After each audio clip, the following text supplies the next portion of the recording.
Hello friends, मैं आप सभी का स्वागत करता हूं मेरे यूट्यूब चैनल पर। तो फ्रेंड्स, बहुत से लोग पूछते हैं कि हमारी सेल्स में ग्रोथ नहीं हो पा रही है, क्या कारण हो सकते हैं और अपने अंदर क्या बदलाव लाएं जिससे हमारी सेल्स ग्रोथ हो और हम अपना कोई भी प्रोडक्ट जब बाहर बेचने जाएं तो कस्टमर उसे जल्द से जल्द एक्सेप्ट कर ले और हमारा प्रोडक्ट खरीद ले। वो स्किल्स हम अपने अंदर कैसे लाएं जिससे हमारा बिजनेस डेवलप हो। तो फ्रेंड्स, आज हम इस वीडियो में आप सभी को बताएंगे कि इस स्किल्स को हम अपने अंदर कैसे लाएं और अपने बिजनेस को कैसे इम्प्रूव करें। अगर आप किसी भी कंपनी में काम कर रहे हैं जहां पर आपका काम सेल्स का है तो आपको अपने अंदर चेंजेस करने ज़रूरी हैं जो कस्टमर आपको देखते ही झट से एक्सेप्ट कर ले। दोस्तों, अगर आप अच्छे सेल्समैन बनना चाहते हैं तो कुछ क्वालिटी आपको अपने अंदर लानी पड़ेगी। तो फ्रेंड्स, जो फर्स्ट पॉइंट रहेगा वो है फिज़िकल क्वालिटी। फिज़िकल क्वालिटी से हमारा मतलब आपकी ग्रूमिंग और लुकिंग से है। तो गुड लुकिंग होना बहुत ज़्यादा ज़रूरी है जिसका इफ़ेक्ट हमारे कस्टमर पर पड़ता है। वो कहते हैं ना, first impression is the last impression. अगर आप गंदा दिखोगे तो कस्टमर आपसे बात करने में भी हिचकिचाते हैं।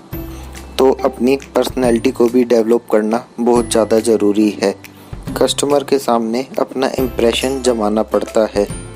आपको इसके लिए अच्छे साफ़ सुथरे कपड़े पहने हुए होना चाहिए। जब आप गुड लुकिंग दिखते हैं तो इसका इफ़ेक्ट कस्टमर पर बहुत अच्छा पड़ता है। तो फ्रेंड्स, फिज़िकल क्वालिटी में आपको अपनी ग्रूमिंग, अपनी यूनिफॉर्म, अपने शूज़, इन सभी बातों को बहुत ही ज़्यादा ध्यान में रखना पड़ता है। तो फ्रेंड्स, जो सेकंड पॉइंट है वो है इम्प्रूव मेंटल क्वालिटीज़। अपने कस्टमर की साइकोलॉजी को समझना बहुत ज़्यादा ज़रूरी है कि वो चाहता क्या है। अगर हम अपने कस्टमर की साइकोलॉजी को जान लेते हैं तो हमारे लिए आसान हो जाता है कि वो चाहता क्या है। तो हम उसे उसकी इच्छा के अनुसार ही प्रोडक्ट दिखाते हैं। कई बार क्या होता है कि कस्टमर हमें कंफ्यूज करने वाले क्वेश्चन पूछ लेता है और हमें घुमाने की कोशिश करता है, पर हमें अपने मेंटल लेवल को मजबूत बनाए रखना होता है और उनकी बातों और पूछे गए सवालों के जवाब ठीक से देने होते हैं और अपने प्रोडक्ट की जानकारी ठीक से देनी होती है। हमें अपने आप भी अपने प्रोडक्ट की जानकारी अच्छे प्रकार से होनी बहुत ज़्यादा ज़रूरी है, क्योंकि कस्टमर तो किसी भी प्रकार के क्वेश्चन पूछ सकता है। जो भी पूछ ले उसका जवाब होना ज़रूरी हो जाता है। इसलिए अपने कस्टमर की साइकोलॉजी को जानना बहुत ज़रूरी है। तो फ्रेंड्स, हम थर्ड पॉइंट की तरफ मूव करते हैं जो है कंपनी एंड प्रोडक्ट नॉलेज। तो फ्रेंड्स, इस पॉइंट में हम यही समझेंगे कि हमें अपने प्रोडक्ट और कंपनी की नॉलेज होना बहुत ज़्यादा ज़रूरी है। अगर हमें अपने प्रोडक्ट की पूरी जानकारी नहीं है और अगर हमें अपने कंपनी के बारे में भी पूरी जानकारी नहीं है तो हमें कस्टमर के पास नहीं जाना चाहिए। अगर हम आधी अधूरी जानकारी लेकर कस्टमर के पास जाएंगे तो वे हमसे दूर हो सकते हैं। तो इससे अच्छा यही है कि जब भी हम किसी कस्टमर के पास जाएं तो प्रोडक्ट और कंपनी की पूरी जानकारी लेकर ही जाएं। जितनी ज़्यादा जानकारी हमें अपने प्रोडक्ट के बारे में होगी, हमारा प्रोडक्ट उतना ही ज़्यादा बिकेगा।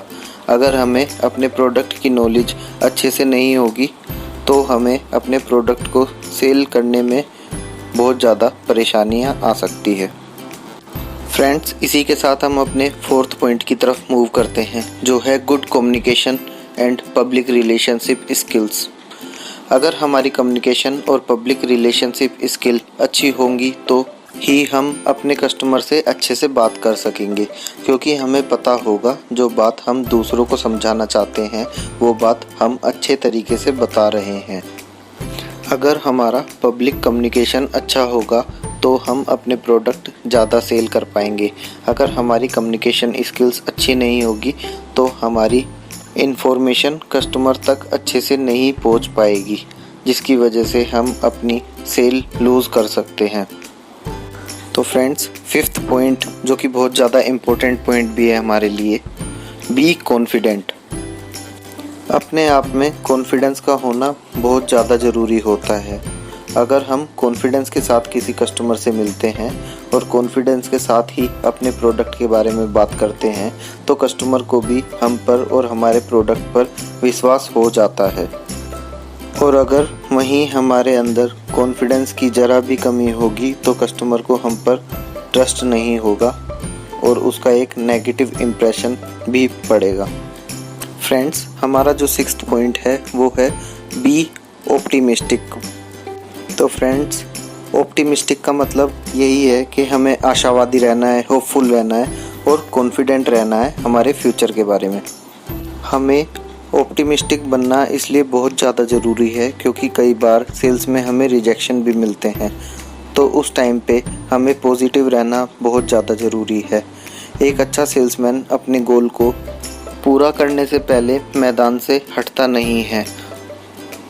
ऑप्टिमिस्टिक रहिए, पॉजिटिव रहिए, क्योंकि सेल्स में आपको रिजेक्शन मिलते हैं तो नेक्स्ट टाइम आपको एक्सेप्टेंस भी ज़रूर मिलेगी।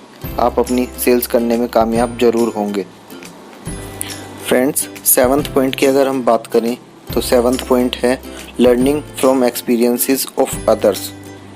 सेल्स में ज्ञानी वही होता है जो दूसरों की गलती से सीखता है और अपने आप को गलती करने से बचाता है। हमें सेल्स में दूसरों के एक्सपीरियंस से सीखना है। अगर आपको कोई ट्रेनिंग दे रहा है, अगर आपको कोई सिखा रहा है तो उसको आप सीखिए, क्योंकि उसको पता है द राइट वे, जो सही वे आपको दिखा रहा है। हार्ड वर्किंग मत करो, स्मार्ट वर्किंग करो। तो फ्रेंड्स, सेल्स में स्मार्ट वर्किंग क्या है? सेल्स में स्मार्ट वर्क यही है जो एक्सपीरियंस्ड प्लेयर्स हैं उन सब से आप एक्सपीरियंस को लीजिए और अपने फील्ड में इस्तेमाल करिए। अगर आप एक्सपीरियंस्ड प्लेयर के एक्सपीरियंस को अपने फील्ड में इस्तेमाल करेंगे तो गलतियों की गुंजाइश कम हो जाएगी और आप जल्द से जल्द सेल्स ग्रोथ कर सकेंगे। फ्रेंड्स, हम मूव करते हैं अपने 8th पॉइंट की तरफ, जो है गुड बिहेवियर।